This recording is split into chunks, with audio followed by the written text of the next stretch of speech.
Exercise second example. Use Lenz's law to determine the direction of induced current in the situation described by the figure A and figure B. For figure A wire of irregular shape turning into circular shape, right? So as you see, this is an irregular shape and this wire is going to turn into circular shape like this dotted form, right? Into this shape. Clear? And for second, the circular loop being deformed into a narrow straight wire. So this circular loop is deforming into narrow straight wire or oval shape wire, as you see here. Clear? So as you see in first diagram, in this the area of the irregular shape wire is increases. So area is increasing here.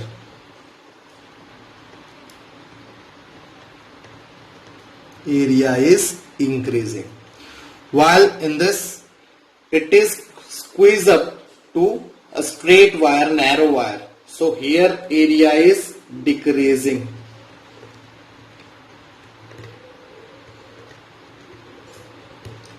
Remember that, right? So we have to find induced current using Lenz's law. Let's see. This is solution. For figure A, as you see, area is increasing. So here area is increasing.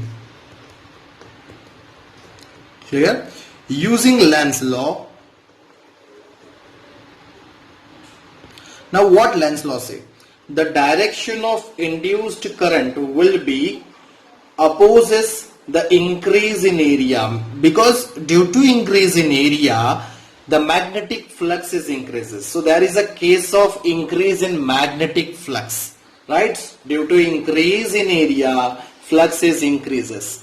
Clear? So current induces in this must be opposite to the magnetic field, right? Now as you see, here we have a cross symbol, right? Here we have a cross symbol for magnetic field, means magnetic field lines are going into the surface.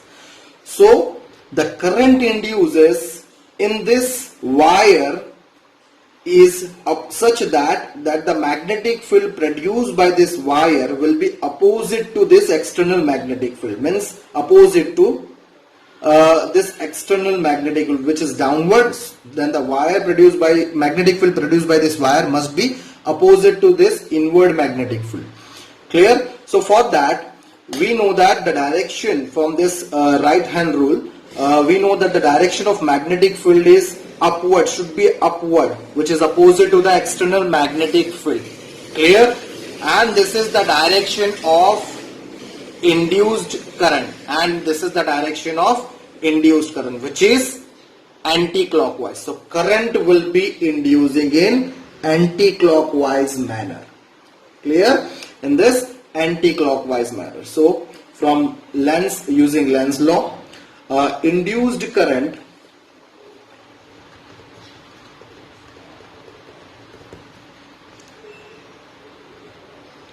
must be produced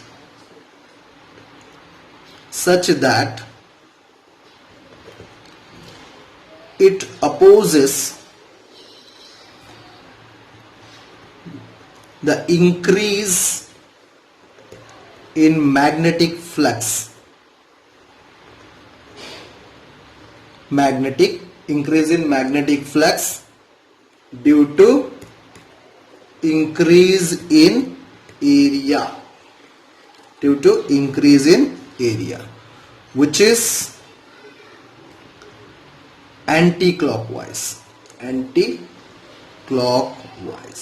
Clear? And that is, we know that anti-clockwise is in this, it is from A to D, C, B, A again. Clear? So this is the direction of induced current for the figure 1. Clear? Now in second, as you see, now the wire is squeezed up, right, to this shape, oval shape, right, narrow shape. Clear? Now in this magnetic field lines enclosed by the area is decreasing. So there is a decrease in magnetic flux. But the external magnetic field shown here is dotted, right? It is dotted. Means external magnetic field lines are upward in direction.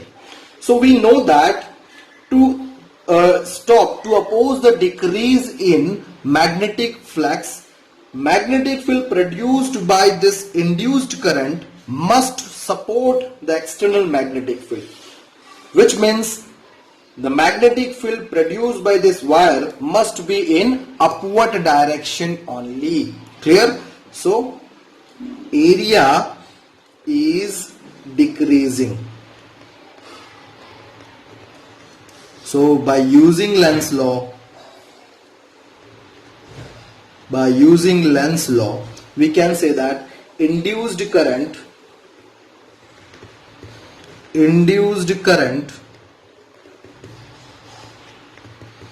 must be produced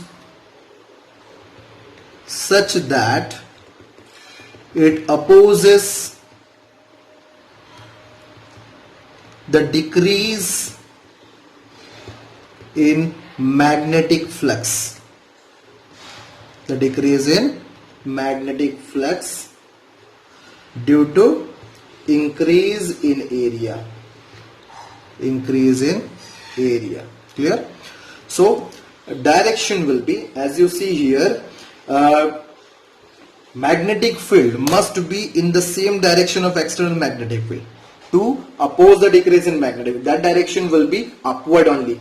So as you see, this thumb shows the direction of magnetic field, and as we curl the finger, this is in the anti-clockwise direction only. So the current produced in this narrow shaped wire will be anti-clockwise only. Clear? So this will be again from A dash to D dash to C dash to B dash. Clear? So which anti-clockwise? That is from A dash to D dash to C dash to B dash and again A dash. Clear? So this must be the direction of induced current in this second figure, right? Thank you.